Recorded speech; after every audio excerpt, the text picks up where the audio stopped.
Karthikeyan, good evening. Thank you very much for this opportunity.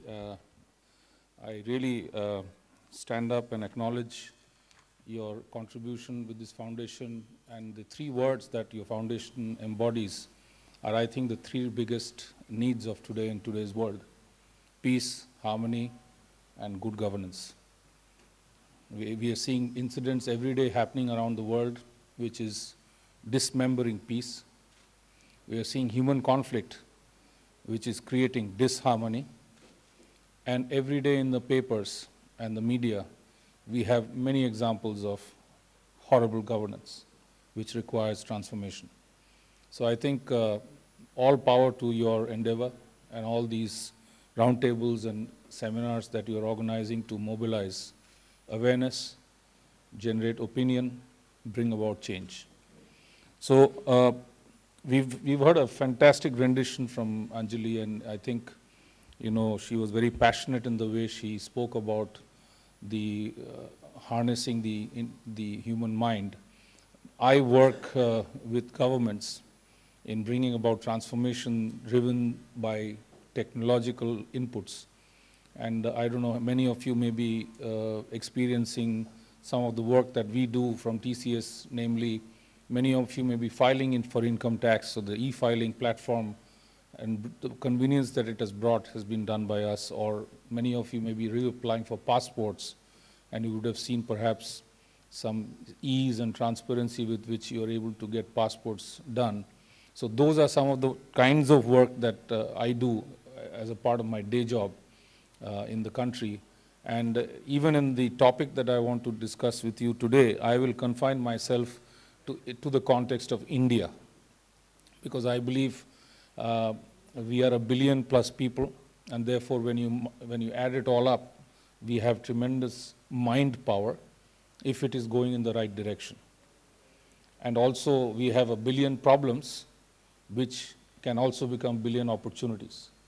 So I think I will confine myself to the context of India, and therefore state my case of what can be the situation if we reharness the Indian mind. I am very careful in choosing the word reharness, because there was the very, very eminent India in the past, which was a forerunner for many of the things that happen around the world today. If you look at areas like mathematics, physics, many of the things actually emerged from the Indian minds in the past. And therefore there is an opportunity for us to bring that glory back, something that we seem to have drifted and meandered into some tributaries as we've gone along.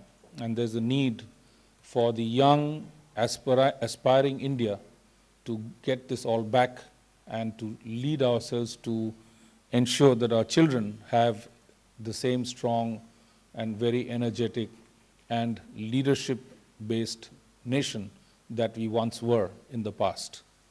So I think knowledge is the key element of the ethos of the Indian civilization from ancient times.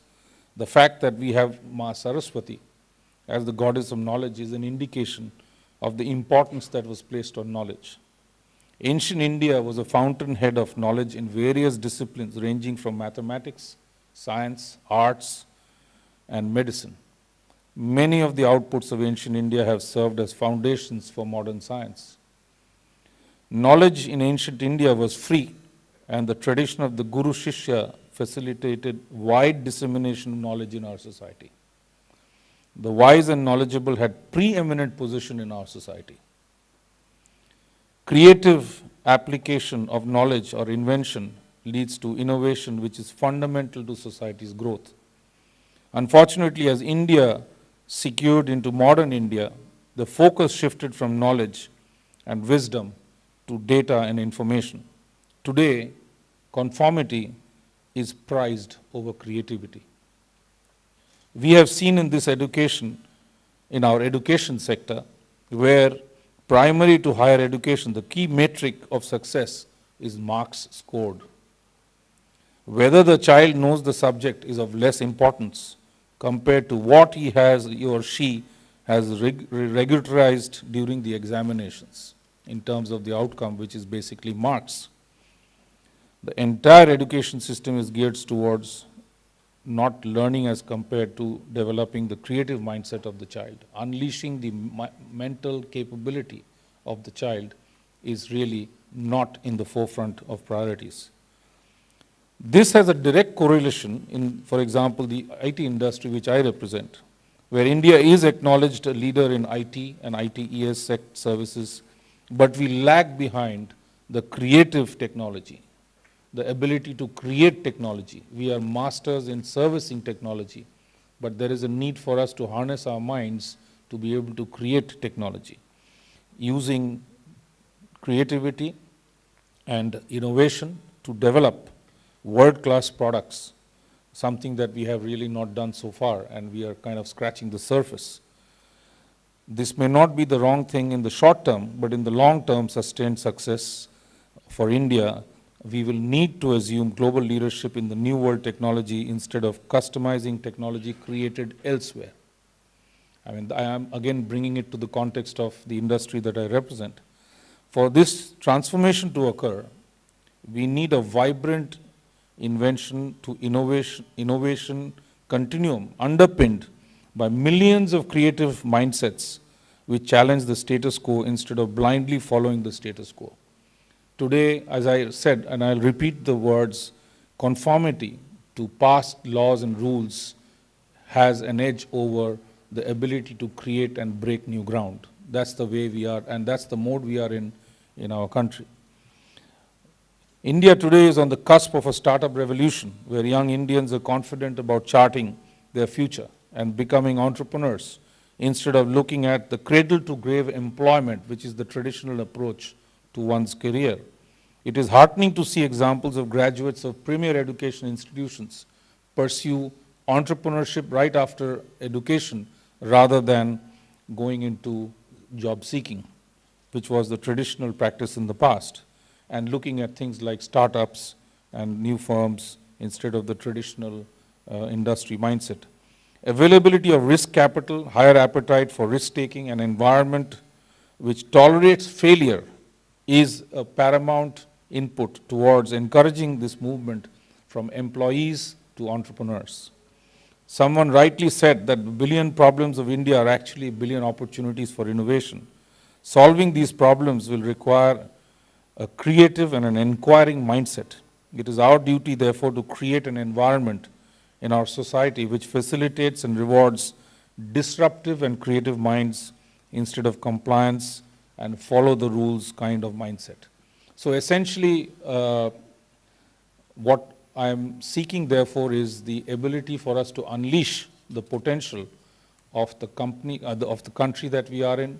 As we say, there's a word that we use, you know, the true leverage of the demographic dividend, which is 70% of the population is below 35 years of age. Very few countries in the world can command that kind of an asset, and we have it. And we are going to be servicing the next generation innovation and change in society globally, not just in India. And therefore, an environment of the true ability to harness the mind and unleash the potential is the environment that I'm seeking from today's society, so that tomorrow the children who are inducting into the society have that opportunity which many of us in our current generation have missed, because we have been molded into the traditional thinking of pursuing one's career and sticking to conformity. I think that really is the opportunity ahead of us as a country, and we can see many examples around us where it is already beginning to happen, but I think there is a huge headroom to do a lot more. And I think from all the statistics and demographics that are coming out now from all over the country, as well as our position in the global society in terms of our potential, clearly harnessing of the Indian mind is going to create a better India for tomorrow. Thank you for your attention.